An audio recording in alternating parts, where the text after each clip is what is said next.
Welcome to the Education Marketing Leader podcast with Chris Raposo. If you're looking to dive into the latest industry insights, draw inspiration from education success stories, or just want to sharpen your marketing skills, you're in the right place. Here, we bring you a diverse range of voices from experts and leaders in the field, offering you a unique blend of professional development and practical strategies. Whether you want to understand your audience better, stay updated with the latest tech trends in marketing, or expand your professional network, we've got you covered. So while you're driving on your morning commute or winding down after a busy day, let's explore the dynamic world of education marketing together. Have you ever heard an acceptance speech and you know that person's just reading off a script in comparison to somebody who's actually speaking from the heart? Yeah. How do you approach the storytelling process to ensure that the authentic voice of an educational institution comes through? It really is about just trying to get people off their talking points. I agree with you. I can spot when something's scripted in a split second and I'm immediately disinterested. And it just has this cold, sterile kind of vibe to it where it's like, I don't believe you. I think the marketing team wrote these words for you and you just read them. I've interviewed a lot of faculty and students and alumni and stuff like that, and a lot of times some people will be very nervous and they'll be like practicing in the mirror the night before, and they'll come to the interview with a piece of paper, and then they're so caught off guard when I say, like, you're not going to read off this paper, and then to watch just kind of their guard come down as we're just talking, and they say things that they would have never said. And it's always the stuff that was like just conversational that was like miles and miles more impactful than what they had written down. So it really just is about like helping people to say, like, hey, take a deep breath here. We're just talking, and I just want to hear you're honest. I don't want you to tell me what you think the marketing or the sales team wants you to say. I want you to just talk. And so I think that's really key. That's how we kind of get some of that authentic storytelling to come through. Is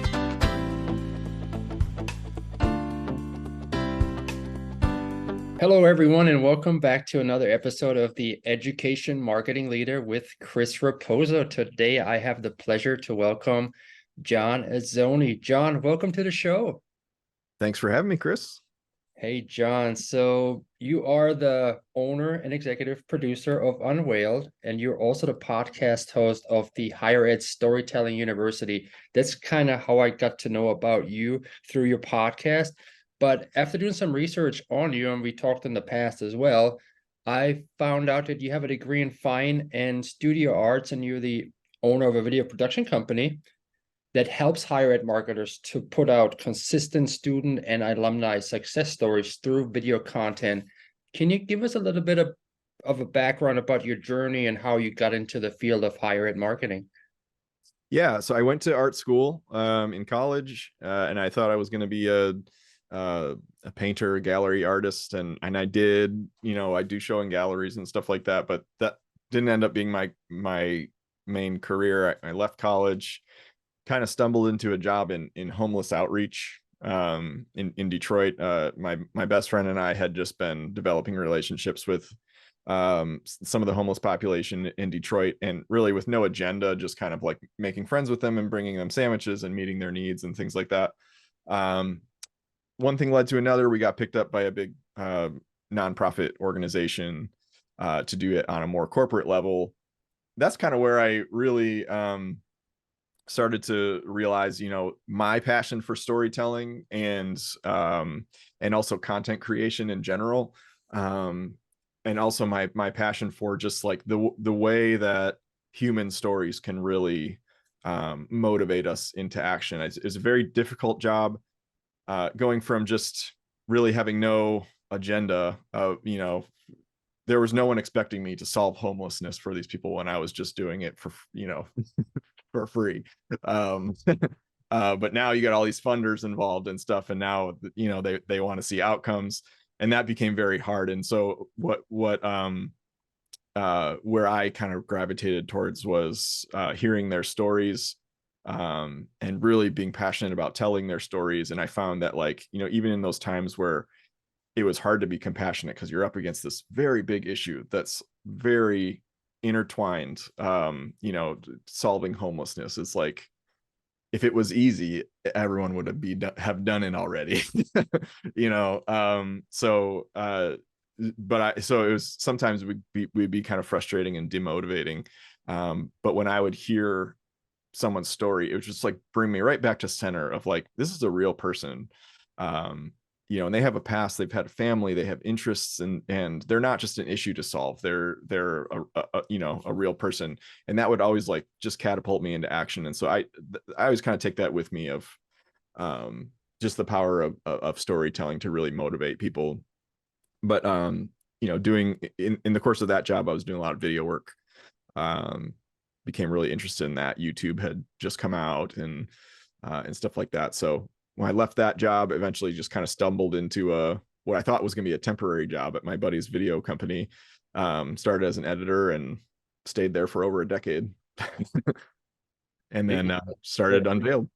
That's awesome. Yeah, tell us a little bit about Unveiled, just briefly. What do you offer and who you help? Yeah, so Unveiled is we work specifically with college marketing teams to help them, you know, tell stories all year long, kind of in an autopilot fashion. So we focus on student and alumni success stories, faculty stories, things like that. And we really have a big focus on helping marketing teams not just get, you know, one video out of a shoot, for example, but really like, how can we maximize every touch point? Every time we are hitting record on our cameras, how can we maximize that to get them the most content opportunities possible? And so we have a annual subscription that's designed around that idea of telling student and alumni stories, but also getting a lot of content opportunities of that, like giving the school all the B-roll on top of that, to use however they want, and just trying to make that process really easy, taking a lot of the tedious scheduling and coordinating and things like that off their plate. So that's the gist of it: student alumni success story videos, and we do a lot of faculty stories and thought leadership content and stuff like that. Yeah, it's very important that you're able to repurpose a lot of that long form video content that you shoot, because it takes a lot of effort to get people together in order to shoot a video. And then you don't want to just have this one long form piece of content and then it goes out into the abyss, hopefully be found by somebody. But if you chop it up like you did during our podcast interview when I was on your show, you had one long form interview, but you had like 5 or 6 different short form interviews slots, you know, that you were able to purpose to drive more traffic to your podcast. And the same idea, I assume, is how it is with those student testimonials that you record for universities and colleges that you partner with. But I did a little bit of research on you, you know, I listened to other podcast episodes about you where you talked about the difference between storytelling and information sharing.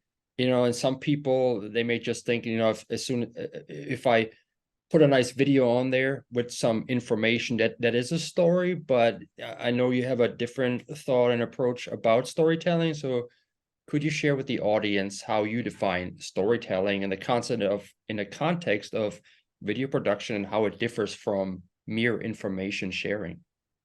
Yeah, I mean, I think the language of storytelling, the language of the word storytelling, has evolved to mean 2 different things. I think it's like, you know, people always say like Gen Z is always saying literally about everything, and it literally never means literally, you know. It just means like emphasis on something. And so I think that's kind of how we use storytelling today. In the traditional sense, there's narrative storytelling, but then there's also just creative messaging. And I think that's a very major split that I try to help my audience and my podcast and our clients really pay attention to, because it's 2 different kind of brain science things happening there. And I think when a lot of people say, you know, oh, we want to tell the story of our program, what they mean is like, here's all the reasons you should sign up for our program. We'll put it over an emotional song, and then we've done the storytelling thing. But really, all you've done is you just dump a lot of information. There's really no narrative. There's no story there. If you were to go to someone and say, "Hi, I have a great story to tell you," at a party or something, and you were just like, we have great professors and small class sizes and blah blah blah, and just listed facts, they'd be like, "What's the story?" So it's kind of that basic. It's like we know what a story is, and I just try to encourage people to really take into account, like, narrative storytelling has very specific brain science that happens. Like, when you're when you're watching a story or you're watching something on Netflix, you're literally, like, your brain is firing in the same ways that, like, that character, like, you're experiencing the emotions that the character is having. You're experiencing this empathy, and all of that, like, being transported into this narrative and experiencing this empathy for the character is bonding you to this narrative. And when you can bond people to a story, think about how much more memorable it makes that marketing message, and it makes your brand. People will forget information, but they'll remember how you made them feel.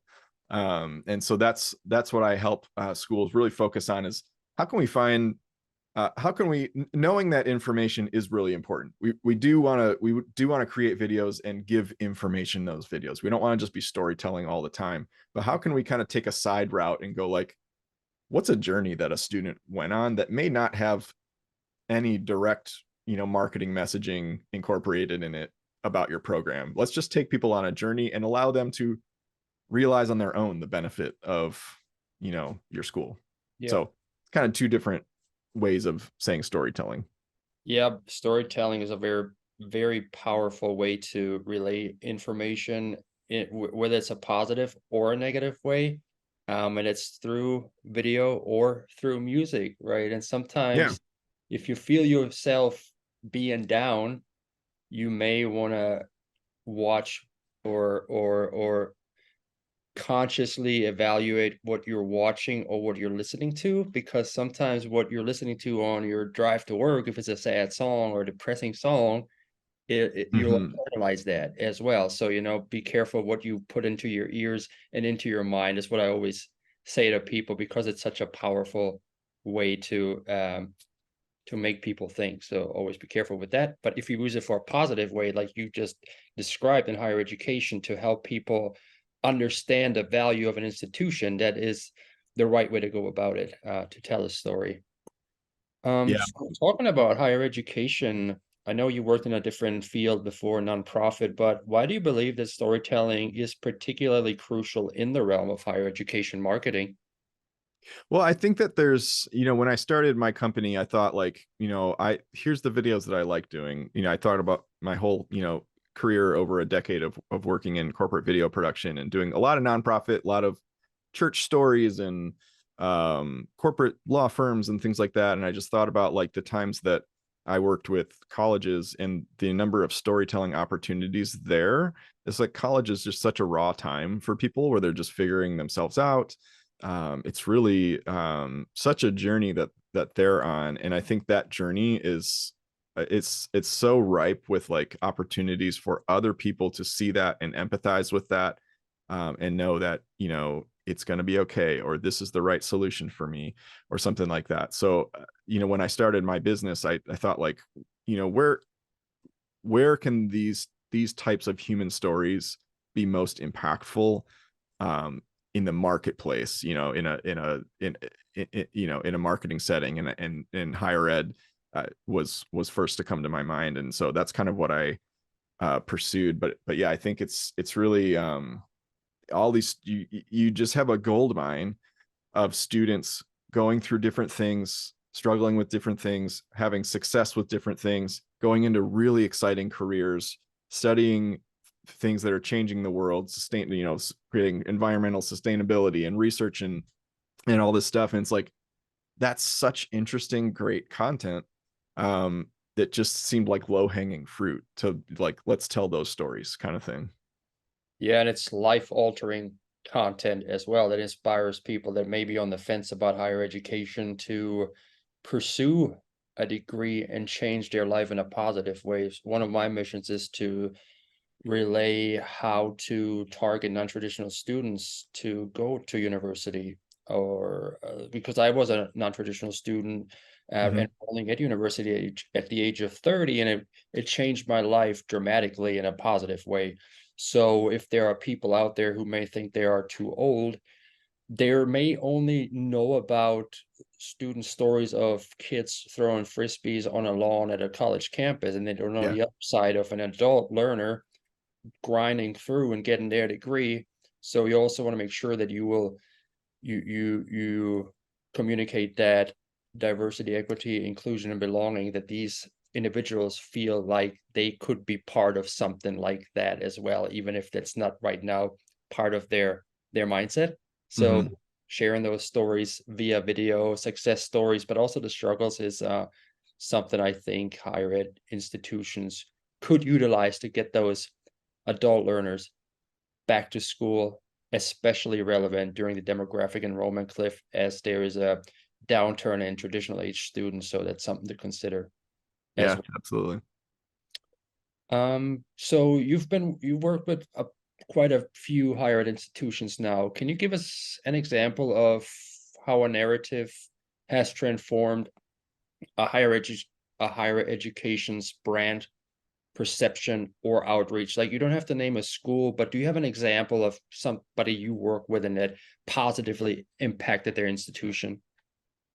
Yeah, I work with a business school recently. We did they had recently just kind of like gone through this leadership change and changed a lot of their they went from kind of a vague message to finally getting really crystal clear about who they were targeting, and what kind of student, and they ended up, targeting adult students, who didn't want to like give up their whole life to go back to school and get their MBA. They didn't want to have to, they got kids and their busy lives and stuff like that. So the message was really like, this is designed around your busy life. And so with that new clear message, we created a commercial. We did like a whole, full crew, the whole lighting, everything commercial, for broadcast. And then we did two one was a student, one was an alumni, testimonials, stories, and both were just very powerful stories. One was this gentleman was he went into cybersecurity because he had all this money stolen from him. He had like $18,000 stolen from him, from a video game that the son was playing. They just exploited his son, and so that's how he got into cybersecurity. Another one was the guy was trying to guy got fired from his job, ended up going back to school, and becoming the president of their competitor that fired him. So it was a cool story in that sense. And how that transformed the school was just gave them, it wasn't like that was the magic bullet. I really think the leadership change and a lot of the messaging change and just getting clear about who they're targeting, that was really key. The content coming out of that just makes the video production easy. Now we can just execute on a very clear idea. But it really changed the way, like, their engagement online was skyrocketed, just with this new content that really spoke to the needs and the desires of their target audience.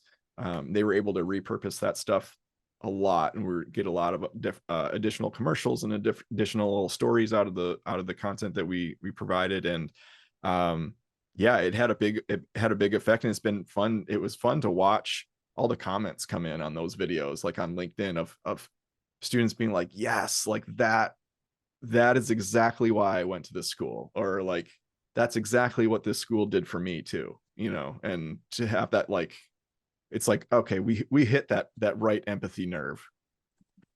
Yeah, I love that story about the guy who got fired and then became the president of the competitor, because there is such a dissatisfaction in the job market. A lot of people hate their jobs. They don't like what they do. They don't like their boss, so it alone is a key motivator for some people. That's just like, hey, I'm going to go back to school and I'm going to stick it to the man. Show you. Yeah. Yeah. But when, let's say, have you ever heard an acceptance speech and you know that person's just reading off a script in comparison to somebody who's actually speaking from the heart? Yeah.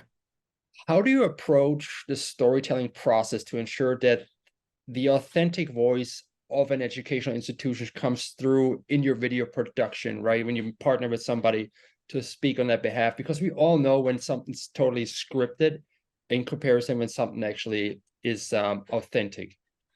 It really is about just trying to get people off their talking points. I agree with you. I can, I can spot when something's scripted in a split second and I'm immediately disinterested. Um, and it just has this cold, sterile kind of vibe to it where it's like, I don't believe you. I think the marketing team wrote these words for you and you just read them.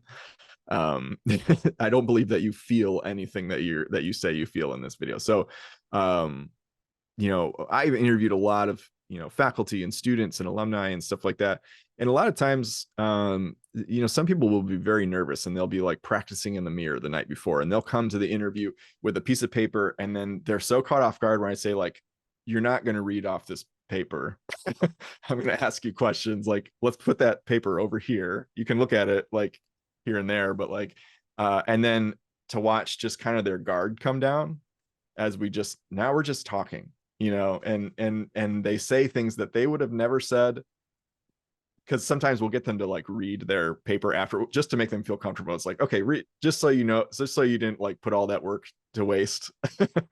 Go ahead and read off your paper, and we'll have it in the can. And it's always the stuff that was like just conversational that was like miles and miles more impactful than what they had written down. So it really just is about like helping people to say, like, hey, take a deep breath here. We're just talking, and I just want to hear you're honest. I don't want you to tell me what you think the marketing or the sales team wants you to say. I want you to just talk and let the video team make you articulate and kind of pull out insights from you.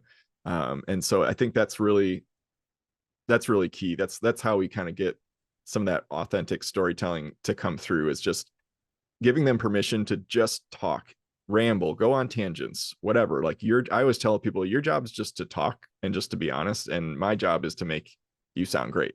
Because then when they get really in their head when they're like trying to like say things as if they're giving a speech on, it's like they don't have a chance to redo it, like they're giving as if they're giving this speech live or something like that. So really just kind of giving them the opportunity to know that this is going to be heavily edited, and we really just are looking for you to just talk and just be honest. I think that helps a lot.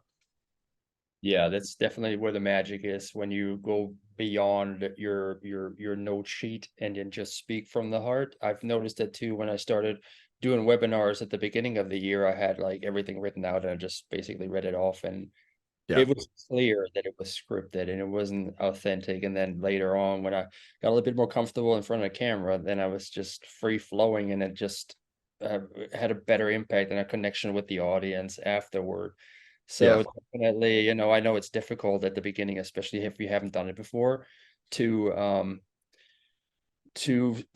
speak in public or in front of a camera, but it is where a good host or a good interviewer comes in to make these people feel at ease, to build that trust and tell them, hey, it's going to be all right, and we are here to make you look good and not have like a gotcha moment, and then you're going to have your career ruined for the rest of your life. Right. Something you weren't supposed to say, so building that trust with the interview is crucial there as well, to let their guard down. Yeah. For listeners who are looking to incorporate more storytelling into their marketing efforts, what are some common pitfalls to avoid? I think a big one is just not is not really understanding not understanding what you mean by storytelling. So do you in your school want to do narrative storytelling, where someone is saying, this happened to me, then this happened, and because of that, this happened, and this was the result? Like, that's a story, right? Like, we can all once upon a time kind of stuff. Like, do you want to tell once upon a time stories, or do you just really need to get some information out there, and you want the information to kind of resonate on an inspiring level. So I would say not understanding those, I can't tell you how many times, I've worked with clients that say like, oh, we want to tell a story. And so we tell a story and then they're like, well, that's not what we wanted. You didn't say, or like, and then at the end of it, it's like, oh, you really just wanted kind of like a hype video, like a sort of like bunch of flashy clips to a upbeat song, that's different. That's not the same kind of storytelling.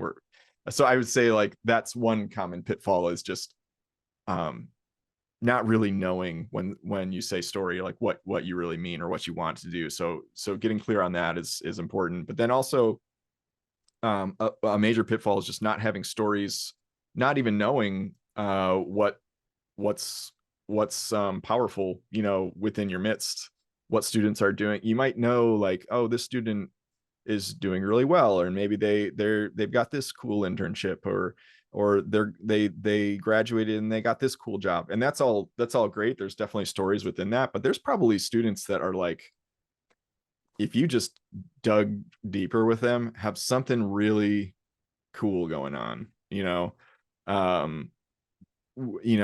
I mean, just thinking off the cuff, I worked with University of San Diego, where and their students he went back to school to get his MBA because he was working with human trafficking survivors, and he wanted to like get the skills necessary to then go back and kind of run those operations a lot better.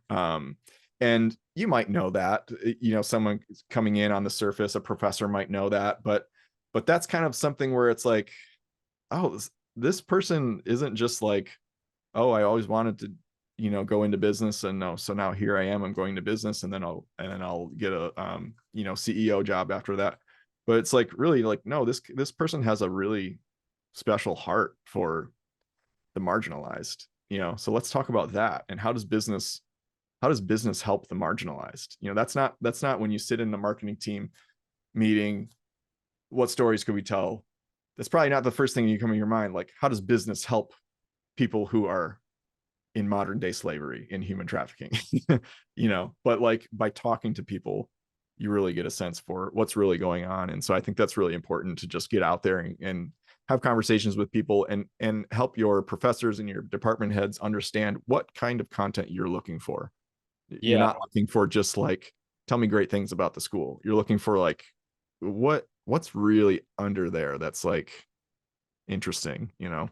Yeah, 100%. You touched earlier on that some people don't know what they want, whether it's a once upon a time story or a hype video. How do you prepare them before going through a production, and then they're saying, hey, this is not what we wanted? How do you alleviate that friction there? I've learned over a lot of projects hitting that point where there was like a misunderstanding, where people don't really know what they want until they see it. And so it's really important to pull up some inspiration videos, so that we can get the whole team to point to this video and say, if this video had our branding and our messaging and all that stuff, then this would be like pretty in line with what we want. So that's really important to me before my team starts to work on anything, that we're really aligned around, like, here's another school that's done this thing, or here's some brand that's not in higher ed that's done something like this, and that's kind of what we're going for, because it really helps to it forces you to define what you mean when you say we want to tell a story. Yeah, that is very smart on your part, to just show them what you've done in the past, and just see the difference of, is this what you want, or is that what you want? Because then you don't waste each other's time, because it's a lot of time spent for you as well to create this stuff. And it's kind of like a bummer, when they say, when you put your heart and soul into a project and they say, well, this is not really what we wanted. So Yeah. I just flushed it out at the beginning of it. But we just talked about the pitfalls, so let's talk about the positives a little bit. So can you share some tips and strategies for higher ed marketers looking into harnessing the power of storytelling, what they can do to put their institution in a positive light? Yeah, I would say, I think, because I come from a video perspective, and I think that, maybe the tendency is to go, oh, if we're going to tell stories, it has to be video. And I don't think that's the case. I think, you know, you can tell stories in a LinkedIn post, you can tell stories in a tweet or an X, whatever they call it now. You know, so I would say, you know, if you want to step your foot into storytelling and really start to work those muscles, just start to get to know your students, like I was saying before, and try to uncover some stories, and then figure out, like, how can we get these stories out to the world? Maybe it is a written piece. Maybe it is just the student filming themselves a selfie video, just telling their story or something like that. It doesn't necessarily have to be like what we do and come in and with a crew and lights and microphones and stuff like that. You know, it just, storytelling can just be very, very raw and simple. It could be a podcast. Miami University, I just had Nate Jorgensen on my podcast, and they have a podcast called Major Insight, where they just get students to talk about what majors they're in and what problems they have. Like, you know, some talk about mental health issues. Some talk about, like, oh, they had an injury, and that you know, they were in athletics and they had an injury, and then that completely changed the course of their direction in college. And it's just all these kind of raw stories. I think there's so much power in just getting the story out there. Don't get tripped up too much on it has to be this like crazy high production value, you know? Yeah, that's a really good podcast, the Major Insights from the Miami University, because Yeah. someone is interested in a particular major at that university, and they're talking to students that are already going through it. That's gold right there, and you can put that on your program page as well, so get more information about the program and how it is in real life, not just on a marketing brochure. Yeah. As we bring the episode to a close, I always love to ask that question, but what is one important lesson that you've learned over the course of your video marketing career that you can share with the audience? I think it's just really like the power of honesty, and just authenticity, what it means to be authentic, and to tell an authentic story. Really kind of can mean like, hey, we're gonna talk about some things that aren't positive, you know, like good stories. Any good story that you listen to, any show that you binge on Netflix, there's conflict, or there's, if there wasn't conflict, there'd be no reason to watch it. You know, so I think I've seen a lot of organizations kind of really shy away. They're like, well, we'll just want to keep this really positive and stuff like that. And so when you do that, it can be very surface level. People expect you to say positive things about your school. And I'm not saying like, oh, talk about how bad the cafeteria food is, you know, but like talk about, you know, struggles that people had that you came alongside. And when you were on my podcast, Chris, you know, we talked about that, and how like a lot of adult students, they have stuff going on in their life that's hard, and they're going back to school, and that's making it harder. And that's what people want to hear. They want to know that you understand their pain, you know? So I would say one lesson is really to just focus on where's the pain, and how can we shine light on the pain in a way that shines a bright light on the value of the school or the brand, and the impact that brand is having in alleviating that pain. Yeah, that's a really good point, to just show that you are on the beat of things, especially also when it comes to mental health issues. Regardless of how old somebody is, they'll probably come to your campus with some sort of baggage, and to just see and communicate that there are resources on campus that'll help them with those issues before they get out of hand, you know? Yeah. Because Yeah. college in itself is a stressful time for young adults. They're leaving home, they have extra pressures on themselves, expectations, and they're trying to figure out who they are. So there may be some mental health issues there. So I know a lot of colleges and universities have resources to address that. So in order for people to find that, communicate that, and Mm-hmm. help them on their way. Absolutely. So That was a great episode, John. Thank you so much. Now, how can people get in touch with you to learn more about you, your company, or your podcast? Yeah, my company's called Unveiled. It's spelled UNVEILD. You can check out our website, unveiled.tv. There's a link to the podcast on there. Podcast is called Higher Ed Storytelling University. I have a weekly newsletter where I go deeper into helping schools create emotionally resonant content. And we look at various examples from around the internet about these concepts and things like that will help them. So you can check that out at unveiled.tv/newsletter. And people can find me on LinkedIn too. Awesome. I'll tag you in the recap and all of your companies as well. So John, thank you so much for being part of the show. I had a good time. I hope you did too. Absolutely. Thanks for having me, Chris. Take care.